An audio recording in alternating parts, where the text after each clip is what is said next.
Everyone froze when the homeless man walked into the birthday party. Parents stared. Children went quiet. Some guests whispered, "Why is he here?" But no one knew this man was about to change every life in that room.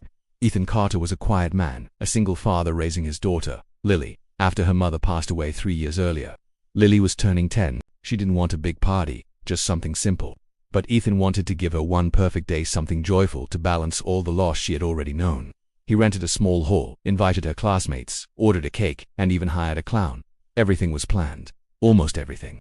3 days before the party, Ethan noticed him, an older man sitting on a park bench near the bakery. He wore a faded military jacket and worn-out boots. A cardboard sign rested beside him. It read, "Veteran, hungry, invisible." People passed him by like he was air. Ethan stopped. "Did you eat today?" he asked. The man shook his head. They talked for 20 minutes. The man's name was Robert, a veteran who had lost his family, his home, and his way. Before they left, Lily tugged her father's sleeve.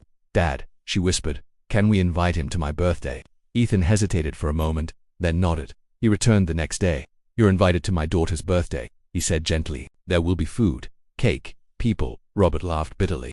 "I don't belong at places like that." Ethan replied quietly, "Everyone belongs somewhere." Robert agreed, but only if he could stand in the back, out of the way. The party hall filled with parents and children. Bright balloons, music and laughter were everywhere. Then the door opened, and Robert stepped inside. The atmosphere shifted instantly. Parents whispered to each other, some pulling their children closer. One mother frowned openly, asking who invited him. "Is this safe?" Robert stood awkwardly by the door, hat in hand. Ethan walked over and placed a plate of food in front of him. "You're our guest," he said firmly. Robert sat alone at a corner table. Children stared with curiosity while adults avoided his gaze. One man muttered just loud enough for Ethan to hear, "This is a children's party, not a shelter." Ethan heard it but said nothing.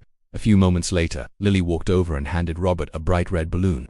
"For you," she smiled. Robert's hands trembled as he took it. It felt like years since anyone had given him something so colorful. Then came the cake. It was rolled out, candles lit, and everyone began to sing. Robert clapped quietly from his corner, unsure if he should join in. As the song ended, Lily shouted, "I want Mr. Robert to make a wish too." The room went silent. One parent protested, "This is inappropriate." But Ethan stood up, his voice steady. "He's invited, he stays." Robert slowly got to his feet. "I won't stay long," he said softly, his voice a little rough. "But may I say something?" There were a few reluctant nods from the crowd. He cleared his throat. "I was 19 when I joined the army," he began. "I believed in protecting people. I believed I mattered." The room grew quiet, every eye now on him. "I came home broken. Not just in my body, but in my soul." He looked around at the faces staring back at him. "I stood in crowds like this before. Back when I wore a uniform." Parents shifted uncomfortably. "I didn't become homeless because I was lazy. I became homeless because I was forgotten." A few eyes in the room began to fill with tears. Robert's gaze fell on Lily. "This little girl, she saw me," he said, swallowing hard. "Not as a problem, not as a danger, but as a person."